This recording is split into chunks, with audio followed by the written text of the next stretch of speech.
Bismillahirrahmanirrahim. Assalamualaikum warahmatullahi wabarakatuh. Alhamdulillahirabbil alamin. Alhamdulillahilladzi arsala rasulahu bil huda wa dinil haq liyuzhirahu 'alad dini kullihi wa kafa billahi syahida. Asyhadu an la ilaha illallah wahdahu la syarika lah wa asyhadu anna Muhammadan abduhu wa rasuluhu la nabiyya ba'dah. Allahumma salli wa sallim wa barik ala sayyidina wa habibina wa nabiyyina Muhammad wa ala alihi wa sahbihi wa man tabi'ahu ila yaumiddin. Nahmadullaha ta'ala wa nashkuruhu la in syakartum la azidannakum wa la in kafartum inna azabi lasyadid. Qala Allah ta'ala fil Qur'anil Karim, a'udzu billahi minasy syaithanir rajim. Bismillahirrahmanirrahim. Wal 'asr innal insana lafi khusr illa alladzina amanu wa 'amilus shalihat wa tawasaw bil haqq wa tawasaw bis sabr. Wa qala ta'ala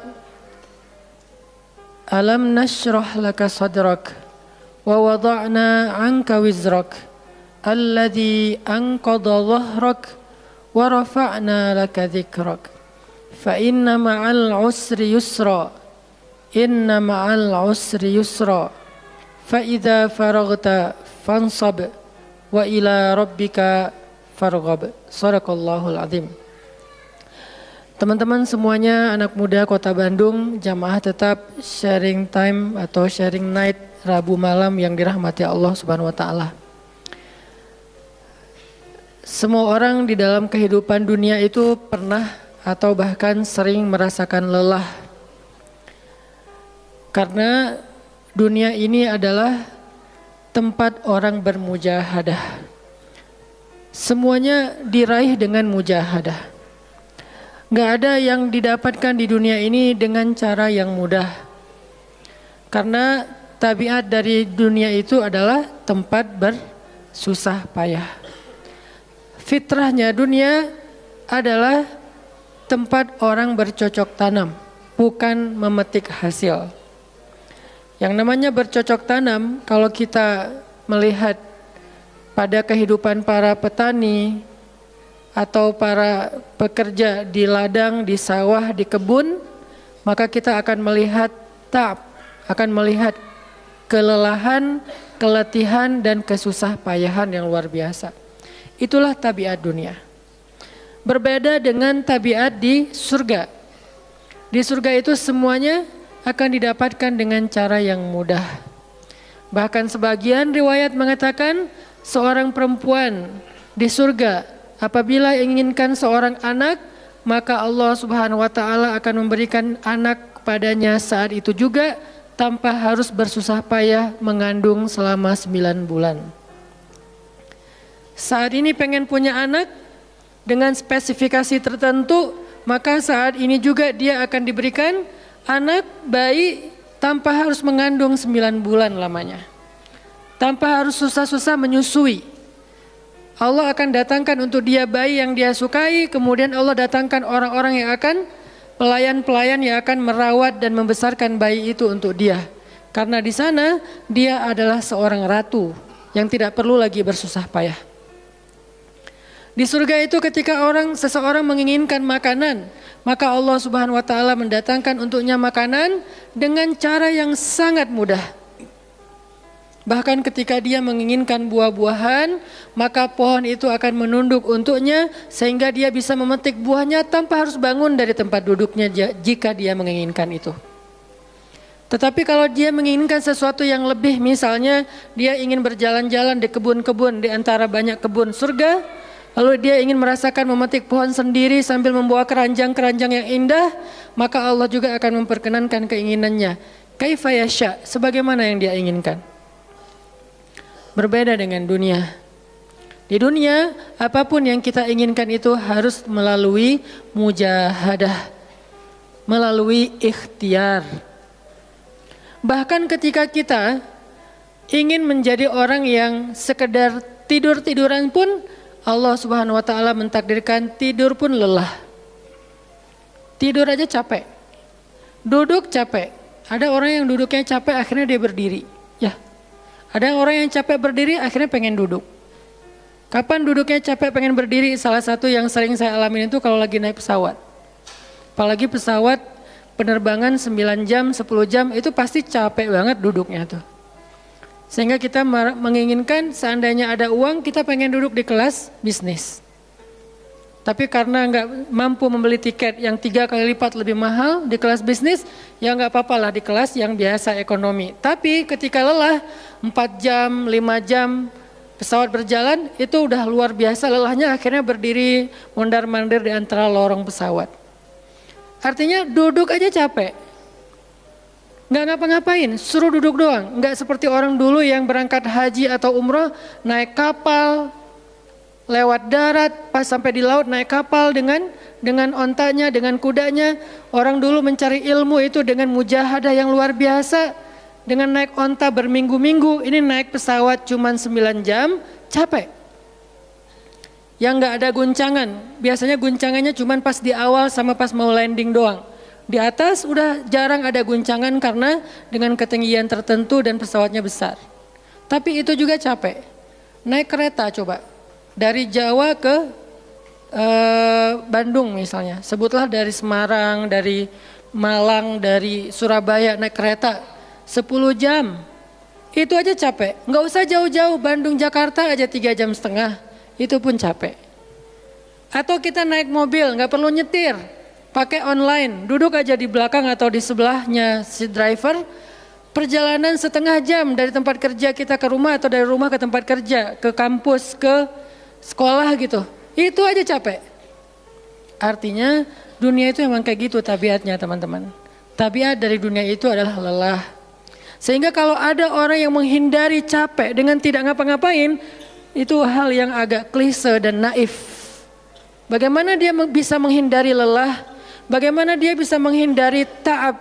Bagaimana dia bisa menghindari bosan? Bagaimana dia bisa menghindari dalam keadaan susah payah?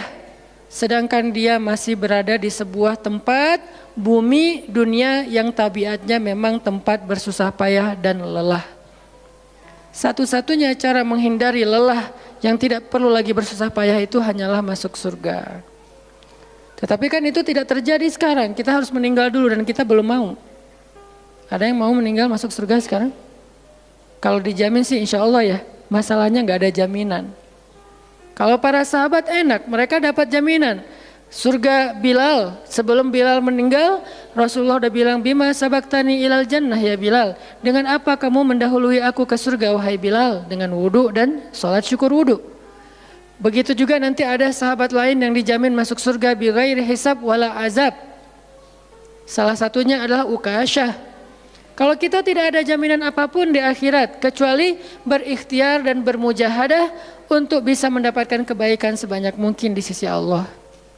Sehingga alangkah naifnya seseorang yang menghindar dari ta'ab wal ham wal gham. Dia berusaha menghindar dari lelah, menghindar dari susah payahnya kehidupan, menghindar dari beban-beban hidup. Itu nggak bisa dilakukan karena kita masih berada di dunia. Yang perlu kita sekarang coba pilih adalah kita mau lelah untuk hal yang sia-sia? Apakah kita mau lelah untuk hanya bersenda gurau? Apakah kita mau lelah hanya untuk hal yang tidak ngapa-ngapain? Atau justru lelah kita itu untuk sesuatu yang mudah-mudahan beribadah kepada Allah? Makanya disebut dengan lelahnya menjadi lillah. Karena dua-duanya lelah. Ada orang yang pergi ke masjid lelah. Capek pergi ke masjid. Tapi ada juga orang yang berbuat dosa, itu juga lelah. Memangnya kalau kita beribadah lelah terus berbuat dosa nggak lelah? Banyak orang yang berbuat dosa lelah dan kita pernah merasakan kehidupan seperti itu. Sehari, 2 hari, sebulan, setahun, 2 tahun. Sampai kita benar-benar merasakan lelah banget dengan dosa. Di malam hari berbuat dosa lelah, akhirnya tidur sepanjang siang. Di Di siang hari berbuat dosa, lelah, akhirnya tidur sepanjang malam. Lelah sama lelahnya. Antara orang yang beribadah dengan orang yang bermaksiat itu sama lelahnya. Bedanya apa? Yang satu, lelahnya akan diganjar, dibalas oleh Allah dengan kebaikan dunia dan akhirat. Yang satu lagi, lelahnya hanya akan disudahi dengan penyesalan. Sama-sama lelah. Bedanya, lelah yang pertama mungkin baru dirasakan hasilnya setelah itu. Lelah yang kedua seolah-olah bisa langsung dirasakan kesenangannya, tetapi kesudahannya adalah penyesalan. Makanya pada malam ini kita ingin merenungkan beberapa nasihat baik dari Al-Quran maupun hadis tentang bagaimana kita menjadi orang yang setiap hari tetap lelah, tetap banyak beban, tetapi beban itu mudah-mudahan menjadikan kita mendapatkan banyak kebaikan di sisi Allah. Makanya Nabi SAW bersabda dalam hadis riwayat Bukhari dan Muslim, "An-nasu ka'ibil mi'ah, la takadu tajidu fiha rahilatan." Manusia itu seperti 100 ekor onta. Manusia ka'ibil mi'ah, seperti 100 ekor onta. Yang harganya murah 50 juta, yang hidupnya untuk disembelih pada akhirnya nahar, disembelih. Onta itu kan kalau disembelih sambil dia berdiri ya.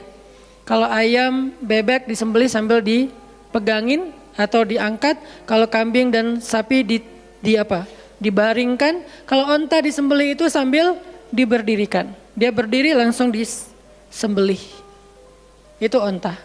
Artinya manusia ka'ibil mi'ah. Nabi itu menggambarkan onta karena onta ini punya banyak macam. Mungkin di Arab nggak ada ayam yang bermacam-macam. Akhirnya pakai bahasanya onta. Kalau di kita mungkin ada ayam potong, ada ayam kampung, dan segala macam, ada ayam jago. Kalau bebek ada mentok, ada apa? Bebek yang biasa, macam-macam kan. Di Arab mungkin gak terlalu banyak variannya dan gak terlalu akrab dengan kehidupan sehari-hari mereka. Yang akrab itu kambing, kuda, keledai, onta. Akhirnya Nabi mengatakan, "An-nasu ka'ibil mi'ah." Nabi seolah-olah mengambil sebuah perumpamaan. Dan perumpamaan ini bisa kita ganti dengan culture yang berbeda di setiap negara. Tetapi perumpamaan yang paling baik itu adalah onta. An-nasu ka'ibil mi'ah. Manusia itu seperti 100 ekor onta ibil. Onta potong. Yang hidupnya hanya untuk disembelih oleh tuannya, kemudian dagingnya dimakan atau dijual. Kenapa bisa begitu murahnya? Cuma 50 juta, 40 juta dan berakhir dengan disembelih? Karena onta ini hidupnya tidak istimewa. Dia hidup hanya untuk makan, minum, tidur dan berkembang biak. Cuman itu misi dari kehidupan dia. Makan, minum, tidur, berkembang biak. Udah itu doang.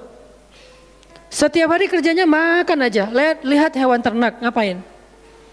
Merumput aja setiap hari. Nggak ada hewan ternak yang tiba-tiba dia lagi ngapain? Lagi sholat? Nggak ada. Hewan ternak misalnya lagi ngebantuin tetangga? Nggak ada. Hewan ternak lagi menjenguk yang sakit? Nggak ada. Hewan ternak yang lagi menyelesaikan hajat saudaranya? Hewan ternak yang lagi dengerin curhat? Nggak ada. Kenapa? Karena tugas misi kehidupan mereka itu cuma diciptakan untuk makan, minum, tidur, berkembang biak, udah. Ini namanya kalau di antara onta namanya ibil. Yang hidupnya itu sesederhana itu. Nggak ada yang rumit, nggak ada yang terlalu berlebihan. Dan an-nasu, manusia secara umum mirip dengan ibil.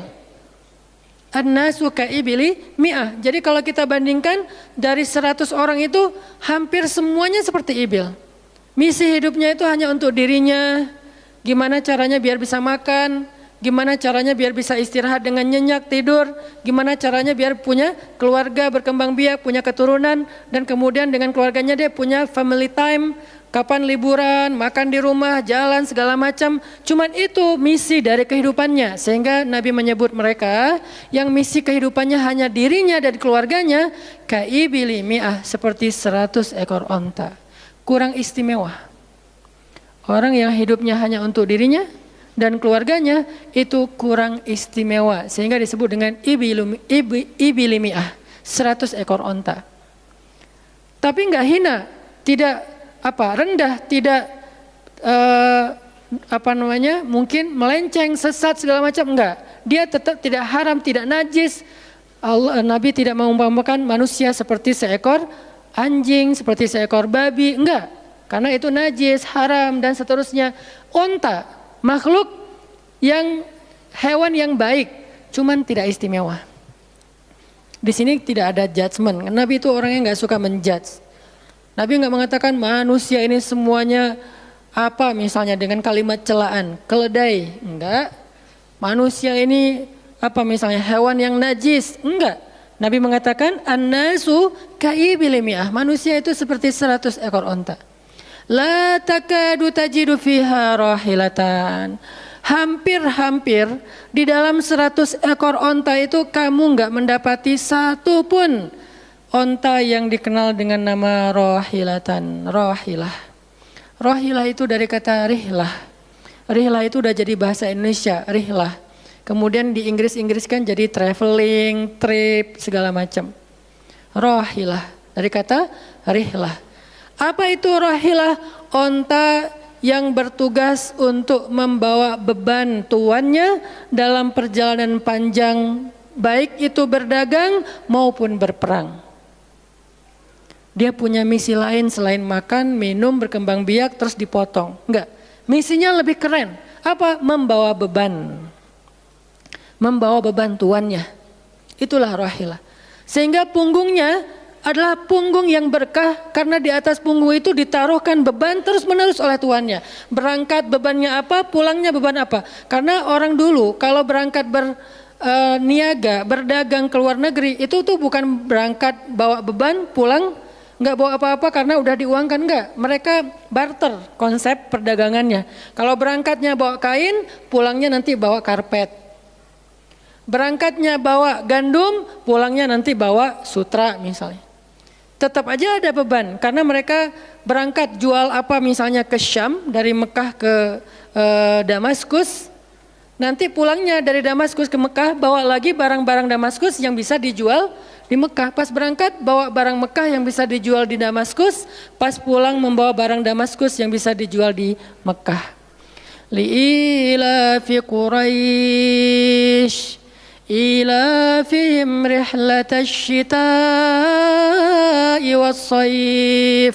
Rihlah syita'i wassaif. Mereka melakukan rihlah pada musim dingin dan musim panas. Itulah ilafu Quraisy, kebiasaan orang-orang Quraisy. Ilafu Quraisy, kebiasaan tradisi orang Quraisy. Apa tradisinya? Berdagang di musim dingin dan di musim panas.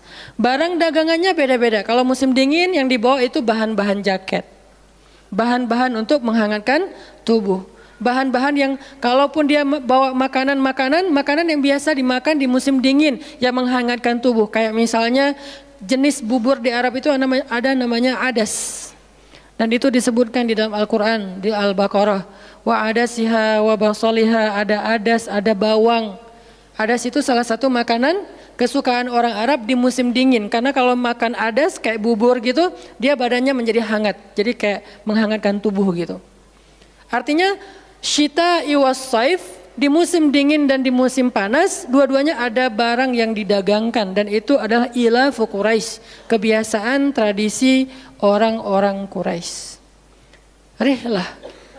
Siapa yang akan dibawa rihlah? Apa yang akan membawa barang dagangan mereka ketika rihlah? Namanya onta rahilah. Onta yang mengangkut beban barang tuannya. Rahilatan. Sehingga onta ini adalah onta yang lebih kuat fisiknya. Onta ini onta yang lebih tangguh perjalanan walaupun mengalami badai. Onta ini onta yang lebih kuat ingatannya sehingga dia menghafal jalan yang dilaluinya. Walaupun terjadi badai dia nggak tersesat. Jarang onta rahilah tersesat. Biasanya yang tersesat itu ibil. Ibil kalau ditaruh di tengah padang pasir, terjadi badai, terus bekas jalannya ketutup dengan pasir, dia bingung. Itu ibil. Sehingga kalau kita baca cerita-cerita tentang orang yang tersesat di padang pasir, rata-rata istilahnya kalau enggak jamal ya ibil. Kalaupun ada onta rahilah yang tersesat berarti badainya parah banget. Kalau ada hadis onta rohilah tersesat berarti badainya parah banget. Artinya rohilah ini ingatannya kuat. Dia kalau lewat satu jalan, setahun kemudian lewat lagi dia masih hafal. Itu rohilatan. Dalam teknologi sekarang kita nyebutnya dengan map. Ada banyak platform aplikasi map digital yang membuat kita bisa menghafal jalan. Dan diupdate terus, jalan ini sekarang macet segala macam. Rohilatan punya kemampuan membaca jalan walaupun mungkin berbeda dengan teknologi sekarang. Itu namanya rohilatan. Ini kata Nabi, la takadu tajidu fiha rohilatan. Manusia itu seperti 100 ekor onta. Dan di antara 100 ekor onta itu atau 100 orang itu hampir kamu tidak mendapati satupun yang bernama rohilatan yang mampu mengangkat beban lebih. Sehingga di sini Nabi SAW seolah-olah mengajarkan kita, memotivasi kita agar belajar menjadi rohilah. Manusia itu baru istimewa kalau dia menjadi rohilah, kalau dia mengangkut banyak beban, kalau dia menjadi orang yang paling banyak bermanfaat untuk orang lain. Makanya muncullah hadis, khairun nas anfa'uhum linnas, inna ahabban nasi ilallah anfa'uhum linnas. Dua riwayat hadis yang berbeda. Sebaik-baik manusia, kalau dalam analogi yang pertama, sebaik-baik onta adalah rohilatan. Bukan ibil, bukan nakoh, bukan jamal. Sebaik-baik onta rohilatan. Kenapa kok rohilatan? Karena dia yang paling bermanfaat, soalnya dia yang paling banyak mengangkut beban. Sehingga dengan analogi tentang onta rohilah, kita menerjemahkan hadis khairun nas, sebaik-baik manusia dengan istilah khair. Arti khair itu memberi lebih, arti khair itu bermanfaat. Khairun nas anfa'uhum linnas, sebaik-baik manusia yang paling bermanfaat untuk orang lain. Dalam riwayat yang lain, inna ahabban nasi ilallah, sesungguhnya orang yang paling dicintai Allah di antara manusia, anfa'uhum linnas, yang paling bermanfaat untuk orang lain. Itu yang paling dicintai Allah di antara manusia. Muncul lagi hadis yang mirip, inna ahabbal a'mali ilallah sururun tudkhiluhu ala qalbi muslim. Sesungguhnya perbuatan, amal soleh, aktivitas, pekerjaan yang paling disukai Allah di antara yang kita lakukan dalam kehidupan sehari-hari adalah membahagiakan hati orang lain. Ini semuanya hadis-hadis yang memiliki makna yang sama, yaitu menjadi pengangkut beban. Lelah Ustadz, lelah. Enggak ngangkut beban, lelah juga. Ngangkut beban, lelah juga. Cuman bedanya, orang yang lelah tanpa mengangkut beban, hidupnya penuh dengan keluh kesah, tidak ada yang menghargai, tidak dimuliakan, akhirnya dia ngeluh. Ada kan banyak orang yang ngeluh karena merasa dirinya nggak dihargai orang lain. Tetap aja ngeluh. Ada juga yang ngeluh karena terlalu banyak beban, padahal dua-duanya sama-sama ngeluh, kenapa nggak memilih yang lebih baik? Memangnya kalau kita nggak ngangkut beban, kita nggak akan berkeluh kesah, ngeluh. Ngeluhnya mungkin bukan capek, ngeluhnya nggak ada yang hargai. Dan itu udah sunnatullah, kalau kita pengen dihargai, pengen dimuliakan, kita harus menjadi orang yang paling rohilah, yang paling banyak ngangkut beban. Nggak bisa kita jadi ibil tapi pengen diperlakukan seperti rohilah, itu nggak bisa.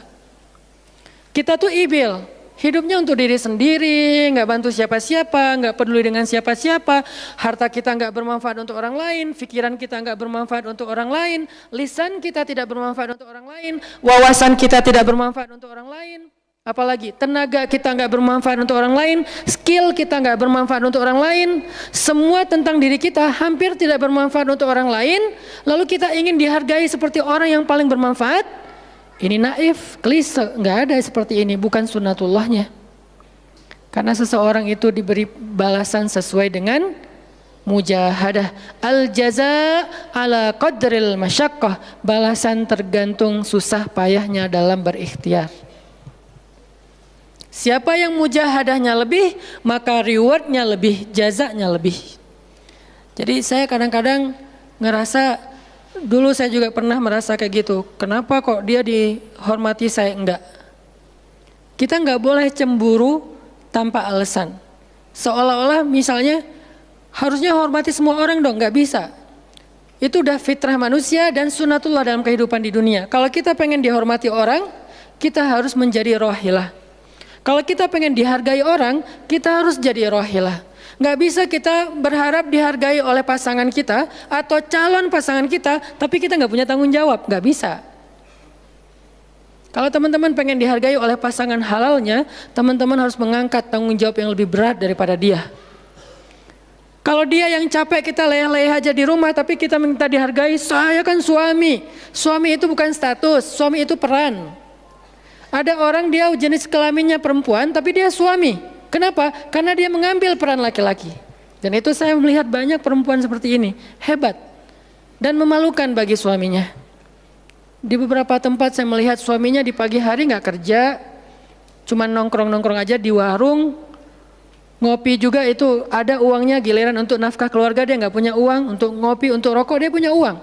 Untuk anaknya nunggak sekolahnya, untuk anaknya makanannya seadanya. Sehingga karena ini udah berjalan bertahun-tahun, akhirnya istrinya udah nggak sanggup lagi berharap kepada dia, minta cerai juga nggak dicerai-ceraikan, akhirnya istrinya ikhtiar sendiri. Istrinya jadi pembantu rumah tangga, istrinya jadi kerja ke luar negeri. Saya beberapa kali ke Hong Kong, hampir tiap 4 bulan sekali ke Hong Kong, dan selalu mendengar cerita teman-teman di Hong Kong, para pejuang-pejuang di Hong Kong itu kan 99%-nya perempuan ya. Hong Kong itu 99% lebih perempuan. Beda kan sama Taiwan, Korea itu laki-laki dan perempuan agak imbang lah. Tapi kalau Hong Kong itu bisa dibilang dari 100 pekerja 99 orangnya bahkan lebih adalah perempuan. Dan semua mereka punya masalah yang hampir sama di negerinya, di kampungnya. Masalahnya mereka terpaksa untuk berangkat ke luar negeri karena ada yang demi membiayai sekolah anak-anaknya, single parent. Kemana suaminya? Suaminya pergi dan tidak bertanggung jawab. Atau suaminya ada tapi tidak mampu mencari nafkah. Terpaksa dia kerja ke luar negeri dengan segala macam resiko. Dan banyak banget kasus di Hong Kong. Siapa juga yang mau jauh-jauh dari keluarganya, apalagi punya anak masih kecil ya. Kemarin kita baru dengar cerita seorang anak yang harus merawat ayahnya yang sakit kanker gara-gara di rumahnya nggak ada siapa-siapa, ibunya berjuang di luar negeri. Kenapa? Karena suaminya sakit. Kalau ini masih bisa kita pahami lah. Tapi kemana pamannya misalnya? Kemana misalnya kakaknya, nggak tahu punya kakak atau gimana, nggak tahu kondisi pamannya. Yang jelas bahwa ternyata kita itu dihargai itu bukan karena kita berstatus suami. Kita dihargai karena kita berperan sebagai suami, bukan berstatus sebagai suami. Kalau suami pengen dihargai, ambillah peran suami. Laki-laki pengen dihargai, ambillah peran laki-laki. Apa peran laki-laki? Tanggung jawab. Ambil sebanyak mungkin. Kalau kita udah menikah, tanggung jawab kita itu kalau mau lebih, jangan cuma istri. Ambil keluarga istri untuk kita ambil tanggung jawabnya. Adiknya istri, mungkin keluarga istri kita nggak mampu, adiknya kita sekolahin. Mertua sakit, kita biayain. Nanti siapa lagi? Keluarga besarnya ada masalah, kita biayain, kita hutangin. Kalau misalnya kita nggak sanggup memberikan hadiah atau sedekah, ambil amanah, tanggung jawab itu ambil semampu kita. Itulah contoh Rasulullah SAW. Makanya Nabi ketika sudah menikah dengan Khadijah, yang tinggal di rumah Nabi itu bukan cuma anak kandung beliau. Ada anak angkatnya Zaid bin Harithah. Ada sepupunya Ali bin Abi Thalib.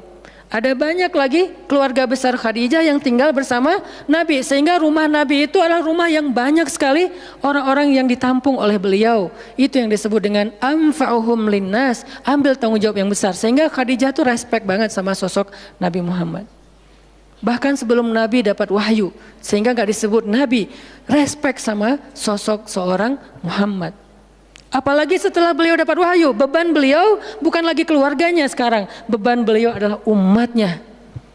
Yang diurus oleh Nabi bukan lagi keluarga sekarang setelah dapat wahyu, umat. Dan umat di sini lintas nasionalisme. Ada yang datang dari Persia, namanya Salman Al-Farisi. Ada yang datang dari Romawi, namanya Suhaib Ar-Rumi. Ada banyak sahabat-sahabat yang lintas kabilah, bukan hanya orang Quraisy. Ada yang datang dari Yaman, termasuk Sumayyah dengan Yasir, keluarga yang pertama syahid dalam Islam. Ini dari Yaman. Kemudian pindah lagi ke Madinah yang bukan orang-orang Quraisy. Di sana ada Bani Mudhar dari kabilah Aus dan Khazraj. Nanti berkembang lagi sampai ke Asia, Eropa dan seterusnya. Inilah bebannya Rasulullah sallallahu alaihi wasallam. Sehingga Allah menyebutnya dengan istilah rahmatan lil alamin. Rahmah. Tahu arti rahmah? Rahmah itu kasih sayang. Maksud kasih sayang memberi sayang. Kasih sayang, bukan minta disayangi.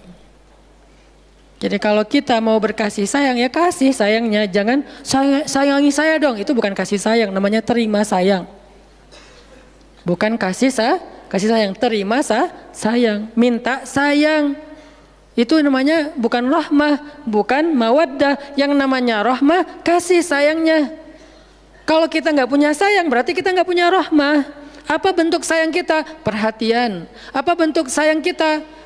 Perasaan. Apa bentuk sayang kita? Dengan harta. Itu sayangnya. Dan Nabi, wa ma arsalnaka illa rahmatan lil alamin. Tidaklah kami mengutus engkau Muhammad kecuali untuk menjadi kasih sayang kepada alamin. Arti rahmah dalam tafsiran yang lebih luas menyelesaikan hajat manusia seluruh alam. Seluruh alam. Itulah kenapa Nabi Muhammad menjadi orang yang paling mulia. Karena yang diambil bebannya itu bukan satu keluarga Khadijah. Bebannya itu bukan satu kota Makkah. Bebannya itu bukan cuma orang Arab. Alamin. Sehingga Allah mengatakan, wa rafa'na laka dzikrak. Kami angkat engkau menjadi manusia yang paling mulia. Karena beban yang diambilnya paling berat. Apa beban Nabi? Apakah cuma ceramah? Enggak cuma ceramah. Kalau cuma ceramah gampang. Saya pernah menjadi penceramah dan saya pernah menjadi programmer dalam dakwah. 8 tahun saya ceramah di Bandung. Gampang banget. Dan kalau mau nyaman jadi ustadz, mending saya jadi penceramah aja. Gampang banget. Diundang-undang, Ustadz mau dijemput? Ya jemput dong, jemput. Ya, Ustadz kan dijemput, jarang kita jalan sendiri, seringnya dijemput. Dan karena dia pengen memuliakan kita, dia cari di tempat itu siapa yang punya mobil paling bagus untuk menjemput Ustadz. Kalau di kampung, cari siapa yang punya mobil baru, yang tahun misalnya 2018 lah, kalau nggak ada 2019, saya punya, ya udah pinjam ya untuk jemput Ustadz. Oh boleh, saya senang, jemput. Kalau perlu yang punya mobilnya sekaligus jadi supirnya, jemput Ustadz. Enak jadi penceramah. Jemput, tunggu di depan rumah, nggak langsung ketok. Kenapa? Nggak enak mau ngetok, biar Ustadznya santai aja. Ustadznya keluar dibukain pintu. Terserah mau duduk di depan, duduk di tengah. Kalau Ustadznya duduk di tengah, nggak ada yang di sebelahnya, kosong. Mau goler-goler, mau jungkir balik, bebas. Ustadz. Saya pernah ngalamin masa kayak gitu. 8 tahun, mudah banget, diundang-undang, semua wajah tersenyum, nggak ada yang cemberut, namanya juga Ustadz. Selamat datang Ustadz, alhamdulillah bisa ketemu sama Ustadz, silakan, duduk dikasih makanan yang paling baik, dihidangkan segala macam, minuman aja 5 jenis. Sampai bingung nih mana yang mau diminum. Ustadz mau apa? Kadang-kadang beberapa teman-teman panitia yang sangat udah pro banget nanya. Ustadz itu nanya ke asisten lah atau siapa manajemen, kalau dia punya manajemen. Ustadz itu sukanya makanan apa? Disediakan makanan kesukaan Ustadz. Kalau ke Bandung Ustadz senangnya makan apa? Disediakan makanan khas Bandung kesukaannya Ustadz. Dicari dari restoran terbaik yang ada di kota itu. Ini perlakuan terhadap Ustadz nyaman banget kalau ceramah tuh. Ceramah berapa lama? Terserah Ustadz. Kalau lagi mood 3 jam, kalau nggak lagi mood 45 menit. Ustadz kok ceramahnya cuma sebentar? Saya lelah sekali. Oh nggak apa-apa Ustadz, istirahat ya Ustadz, sehat terus ya Ustadz, doain. Pulang dianterin, maaf dikasih amplop, transport segala macam. Kadang-kadang wah ngasihnya cukup untuk 2 bulan makan. Masya Allah enak. Kalau cuman yang disebut dengan rahmatil alamin itu cuman ceramah, itu bukan rahmatil alamin. Walaupun itu salah satu kebaikan. Tapi kemudian setelah 8 tahun saya berdakwah dengan ceramah, saya mengubah konsep dakwah saya menjadi programmer. Memprogram masjid.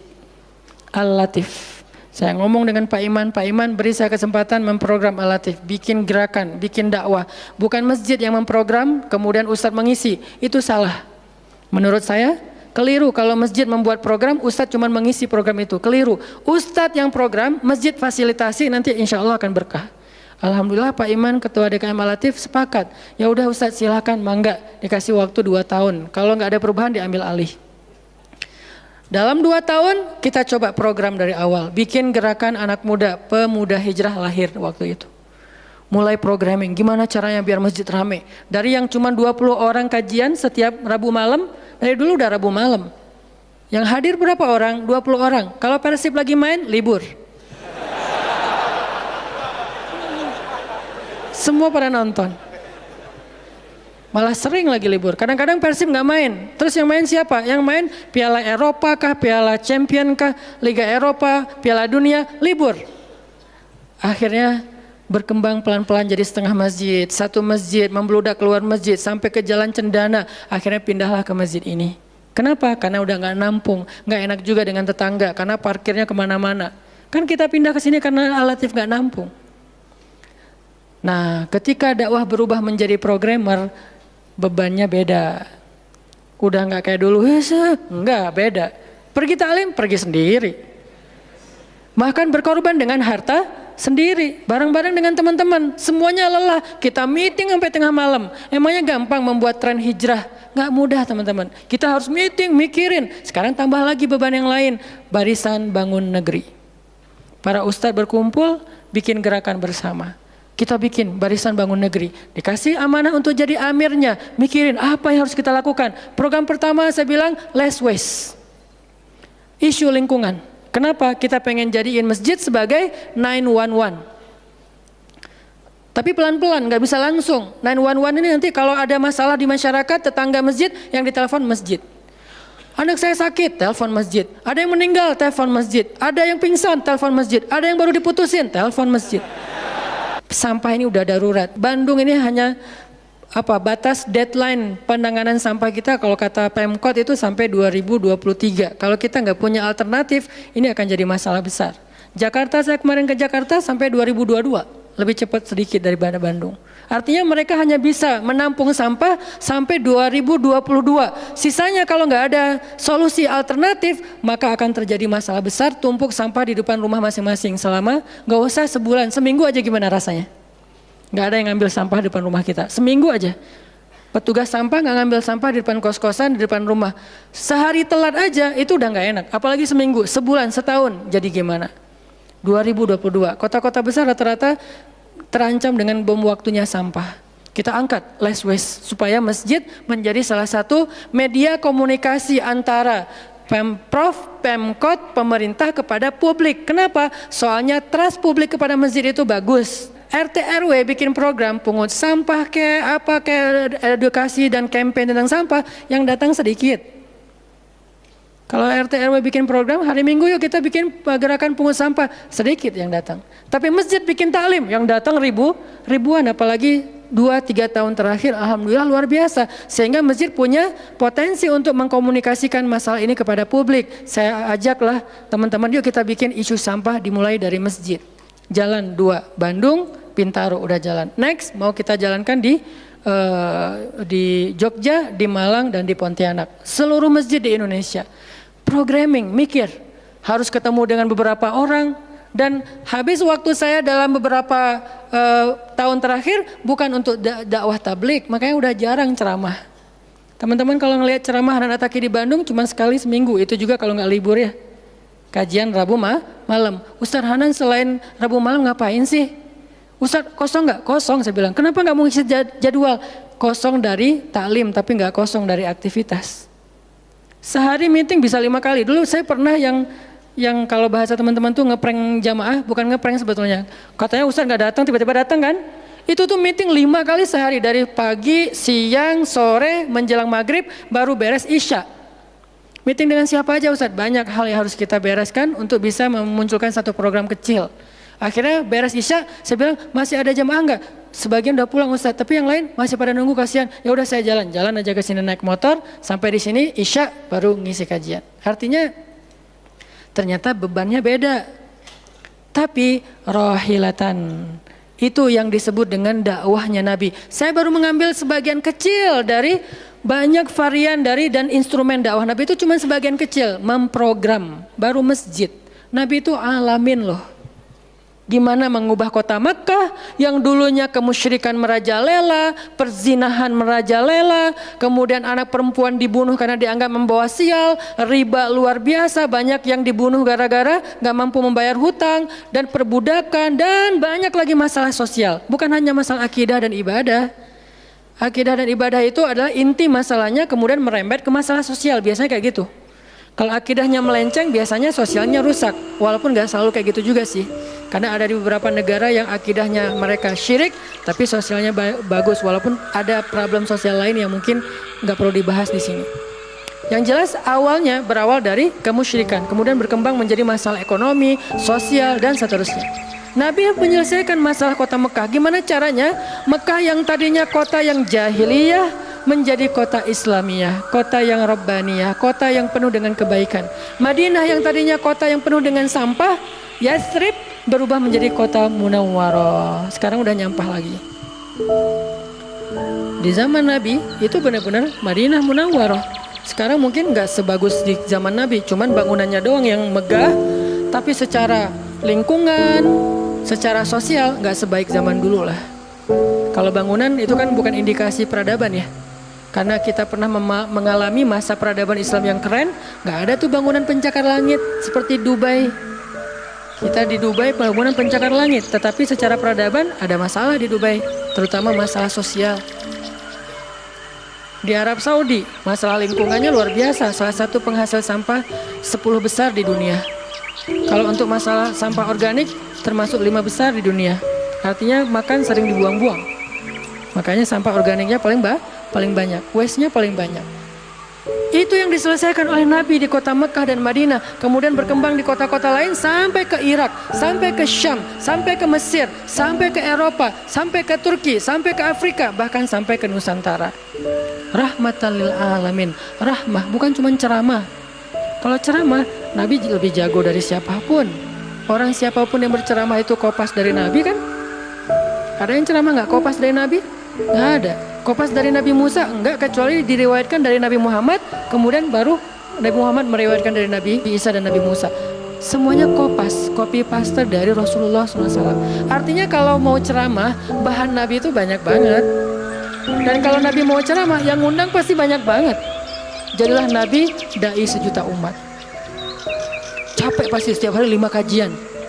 Nabi lagi di mana? Lagi di Syam. Sampai 2 tahun ke depan jadwal ceramah penuh.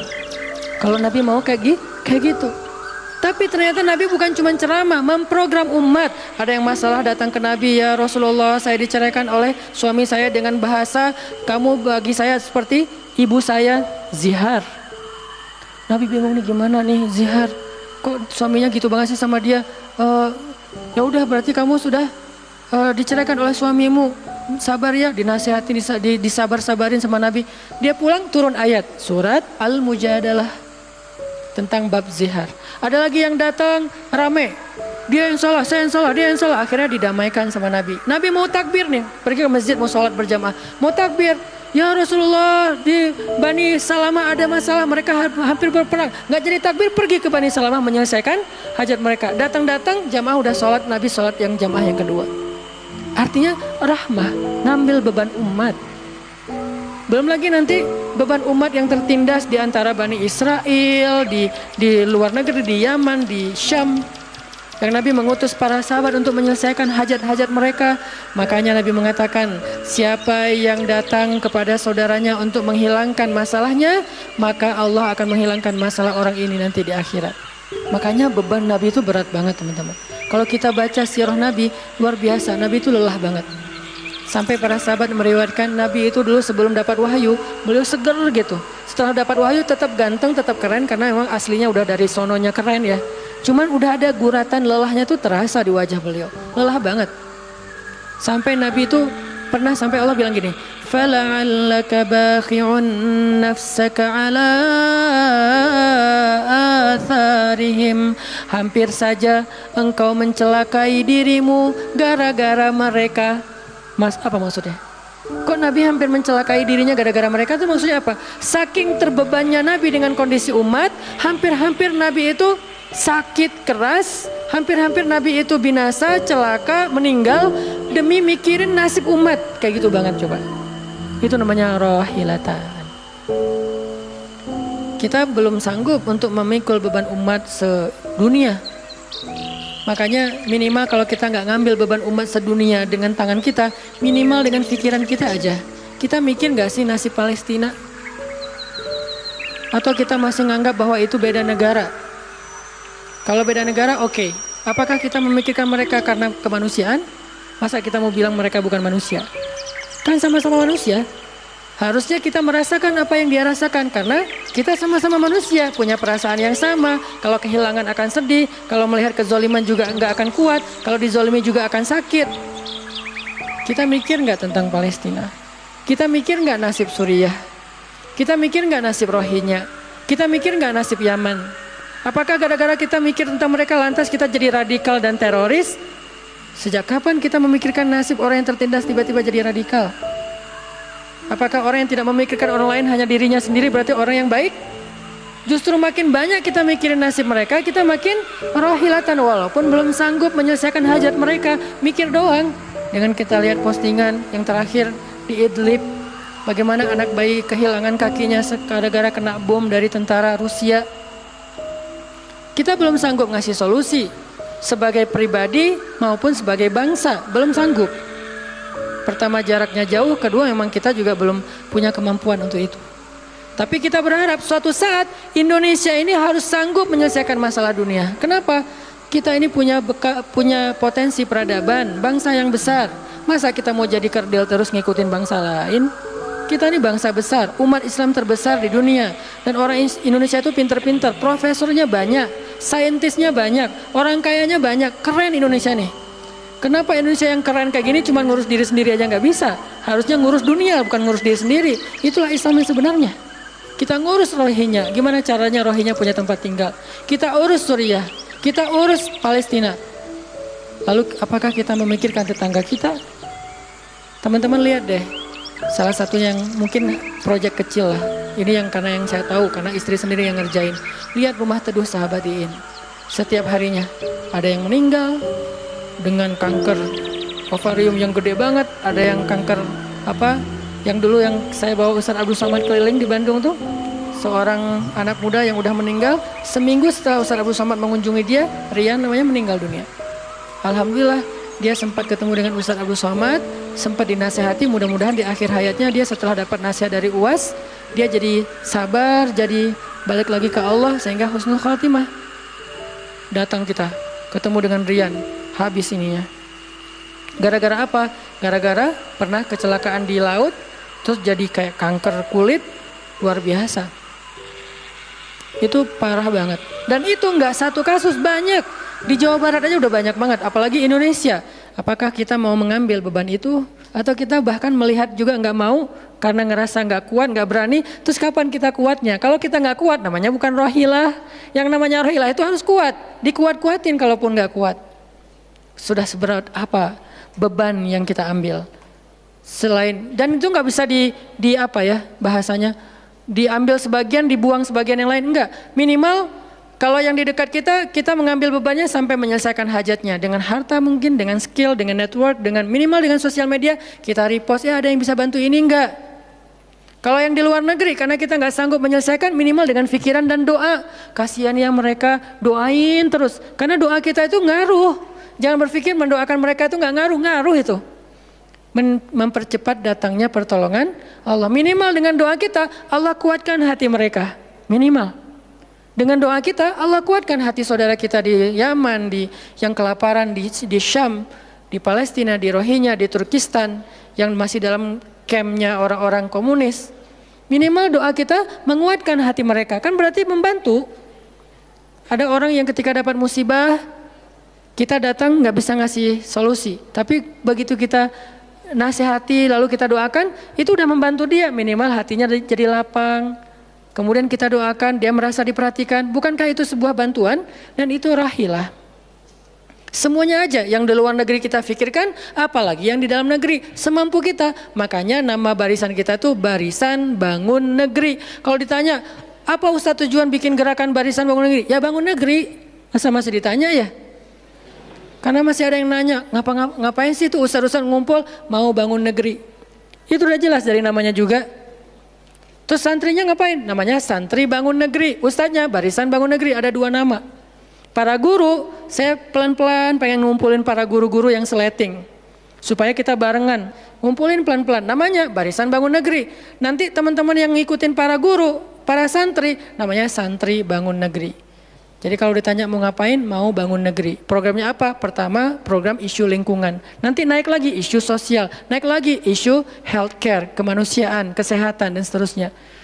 Kan itu tugas pemerintah, kita nggak mau menyalahkan siapapun. Udah capek berdebat, tugas kita sekarang siapa yang pengen jadi rohilah. Itu yang dilakukan para guru kita sekarang teman-teman di Barisan Bangun Negeri. Mikir, kemarin saya 40 jam nggak tidur. Dari Bandung ke Jogja. Di Jogja ada acara, udah beres acara, kita ada meeting yang penting banget yang bikin saya sesak sampai sekarang. Itu ada diskusi yang saya tidak bisa sampaikan ke publik. Itu diskusi dari jam 11 malam sampai jam setengah 4 subuh. Kenapa diskusinya sampai malam Ustaz? Karena besok kita semuanya udah pada bubar. Udah pada pulang masing-masing ke negerinya sehingga nggak sempat ketemu. Ketemunya kita cuman malam Selasa. Selasa subuh pesawatnya udah mulai ada yang pesawat jam 5, jam 6, jam 7. Jadi malam itu harus kita selesaikan meeting kita. Meeting lah kita sampai jam setengah 4 subuh. Beres meeting langsung ke bandara. Saya dengan salah satu ustadz ke bandara berdua naik flightnya pas bareng. Belum selesai tadi meetingnya, meeting lagi di pesawat. Dari Jogja ke Jakarta. Di Jakarta saya ketemu dengan beberapa teman-teman yang pengen mendukung program pesantren yang sedang kita dari setahun yang lalu ingin kita buat, tapi juga belum cukup untuk membebaskan lahan karena kita butuh 15 M membebaskan lahan. Alhamdulillah udah terkumpul sekitar 2 M, masih jauh dari target. Baru membebaskan lahan, belum membangun. Akhirnya bahasa istri saya ngamen di Jakarta dari pagi, siang, sore, malam pulang. Di kereta juga diskusi lagi sama istri karena ada beberapa program yang harus kita bereskan. Sampai rumah jam 12 malam. Jadi 1 hari setengah. Hampir 2 kali 24 jam. Baru istirahat. Itu kalau programming. Beda dengan ceramah. Diundang ke Jogja. Ustaz ceramahnya di Jogja. Oke, jam berapa? Isya. Ya udah saya datangnya maghrib. Terbang jam 5. Sampai di sana maghrib. Ceramah. Beres ceramah saya tidur. Gampang kan? Beres ceramah jam 11 malam, balik ke hotel, dipesankan hotel sama panitia. Hotelnya mau yang gimana Ustadz? Terserah, yang dekat-dekat aja biar nggak capek di jalan. Oh iya Ustadz, dikasih hotel biasanya yang enak, yang deluxe. Masuk ke hotel, mandi air hangat, ya. Beres mandi air hangat, pesan makanan online. Karena tadi belum makan, misalnya kalau telat makan juga, pesan datang ke kamar. Kadang-kadang saya cuma pesan 1 jenis, mereka pesan 3 jenis. Saya belum makan, lapar, boleh nggak pesan sate? Oh boleh Ustaz. Datang sate, datang mie godok, datang apa, banyak. Semuanya ditaruh di depan kamar. Ustaz, ini udah ada makanannya. Masya Allah makanannya banyak gini. Kalau cuma ceramah, habis makan jam 12, tidur. Bangun sholat subuh, beres subuh, olahraga. Ya, karena di hotel, treadmill. Beres treadmill, berenang. Beres berenang, breakfast. Beres breakfast, terbang ke Bandung. Kan enak ya? Kalau cuman ceramah. Jadi kerjanya cuman 1,5 jam pas ceramah. Itu juga santai. Namanya juga ceramah gampang. Tapi kalau programming, buat program kayak tadi ceritanya, meeting gak beres-beres. Sampai enak dengan meeting. Kopi entah berapa gelas. Ada yang digulaan, ada yang gak digulaan. Ada yang pakai susu, ada yang gak pakai susu. Sampai diistilahkan yang gak pakai susu kopi akhi, yang pakai susu kopi ukhti. Semua jenis kopi. Artinya rohilatan. Ternyata memang benar kata Nabi, manusia itu seperti 100 onta, sedikit yang rohilatan. Makanya sekarang kita mau milih mau jadi rohilatan atau mau jadi 100 onta. Dimulai dari hal yang kecil. Saya ngajak teman-teman, yuk kita jadi rohilah, kita angkat beban negeri kita, beban bangsa kita. Saya pengen banget masjid itu jadi kayak rumah teduh. Sekarang yang menjalankan pasien kanker kurang mampu se-Jawa Barat, salah satunya rumah teduh itu. Yang sekarang ada 15 rumah dengan sekitar 300 pasien. Yang setiap kali operasi itu 40 juta. Karena kalau pakai BPJS antrinya setahun. Sehingga harus pakai jalur normal. Dan beberapa di antara mereka belum sanggup untuk membayar cicilan BPJS sehingga nunggak nggak bisa pakai. Kita selesaikan. Harusnya itu dilakukannya oleh masjid. Kenapa? Karena potensi zakat, infak, sedekah, kenceleng masjid gede. Jangan cuma dipakai buat renov. Jangan cuma dipakai buat pengumuman hari Jumat. Kenceleng minggu ini 300 juta. 300 juta di sebelah masjid ada orang lapar. Berarti ngapain 300 juta teh? Harusnya 300 juta itu kenceleng minggu ini. Harusnya 300 juta. Tapi tinggal 10 juta. Kenapa? Beban umat diangkat semua sama masjid. Itu cita-cita kita, pengennya masjid itu menjadi, makanya ada hashtag masjid peradaban. Apa masjid peradaban? Masjid rohilah, masjid yang mengangkat beban umat, bukan cuma membuat program jihad, pengajian hari Ahad. Udah lewat lah masa kayak gitu-gitu, udah nggak keren. Nih saya tantang masjid-masjid yang ada di Indonesia, jangan hanya fokus dengan taklim. Taklim itu udah banyak dan mudah melakukannya, kurang challenging. Coba masjid mikirin masalah sekitarnya, satu masjid mikirin satu RW kalau masjidnya kecil. Kalau masjidnya masjid kecamatan, mikirin satu kecamatan. Kalau udah beres dengan kecamatannya, nggak ada lagi masalah, pergi ke kecamatan sebelah. Kolaborasi dengan masjid kecamatan sebelah, yuk selesaikan masalahnya. Bisa banget kalau masjid mau. Tapi serahkan programnya ke ustadz yang ngerti harokah, yang ngerti pergerakan. Dan sekarang udah banyak ustadz yang ngerti pergerakan. Baru kita akan melihat Indonesia yang luar biasa. Terus apa yang bisa kami lakukan Ustadz? Yuk bareng-bareng dengan saya, dengan pemuda hijrah, dengan para guru barisan bangun negeri, kita bangun deh Indonesia semampu kita. Dengan apa? Dengan skill kita masing-masing. Dengan potensi kita masing-masing. Ada yang punya harta dengan hartanya. Ada yang punya kemampuan skillnya dengan skillnya. Saya udah berkali-kali menjelaskan, skill itu untuk dakwah penting, bukan hanya penceramah. Nah, mau nggak nih teman-teman? Yuk kita bangun Indonesia. Sekarang kita mikirin apa yang bisa kita lakukan untuk Indonesia, masing-masing dengan potensi kita. Karena kita anak masjid, anak masjid. Karena kita banyak sering ke masjid, ya udah kita bangun Indonesia dengan cara masjid. Dan ternyata cara masjid itu bukan cuma Allahu Akbar dan Subhanallah, salam, enggak. Yang dibicarain di masjid itu bukan cuma juz-juz Al-Quran, tapi masalah umat. Karena Nabi membicarakan masalah umat itu di Masjid Nabawi. Yang kita pengen ke sana, berharap banget bisa umroh. Apakah di Masjid Nabawi itu cuma ada raudhah kemudian orang berdoa egois banget pengen masuk surga sendiri? Enggak. Di raudhah itu Nabi dengan Jibril bicara tentang umat. Gimana caranya umat ini selesai masalah mereka. Sampai ke penjuru dunia. Yang terjajah dibebaskan dari penjajahan, yang terzolimi dibebaskan dari kezoliman. Itu namanya rohilah. Saya yakin di sini banyak potensi dan skill yang keren-keren. Coba berikan skillnya untuk dakwah, dedikasikan skillnya untuk agama. Yang kalau kita dedikasikan untuk agama, insya Allah untuk bangsa dan negara udah pasti. Karena agama kita itu bukan agama ritual. Agama kita ini adalah agama kehidupan. Sehingga yang ada di dalamnya bukan cuma bab sholat, tetapi juga bab orang sakit. Dan kita tahu banyak hadis tentang itu, bab lingkungan, dan kita mulai tahu hadis-hadis tentang itu. Yuk kita dedikasikan skill kita, potensi kita, harta kita untuk agama Allah, kita angkat beban umat bareng-bareng. Karena kalau saya ngangkat sendiri, saya paling-paling ngangkat sanggupnya itu 100 kilo, itu juga udah ngos-ngosan. Tapi kalau kita ngangkat bareng-bareng, bisa bertonton beban umat kita angkat. Mudah-mudahan dari kajian mager ini, mudah-mudahan kelak kita bisa menjadi orang yang mudah bergerak, sanggup bergerak, dan geraknya bersama-sama. Barakallahu fikum, billahi taufiq wal hidayah. Allahumma inna nas'aluka ridhaka wal jannah wa na'udzubika min sakhatika wan nar. Allahumma a'inna ala dzikrika wa syukrika wa husna ibadatik. Rabbana habbib ilainal iman wa zayyinhu fi qulubina wa karrih ilainal kufra wal fusuqa wal isyan waj'alna minar rasyidin. Rabbana atina min ladunka rahmah wa hayyi' lana min amrina rasyada.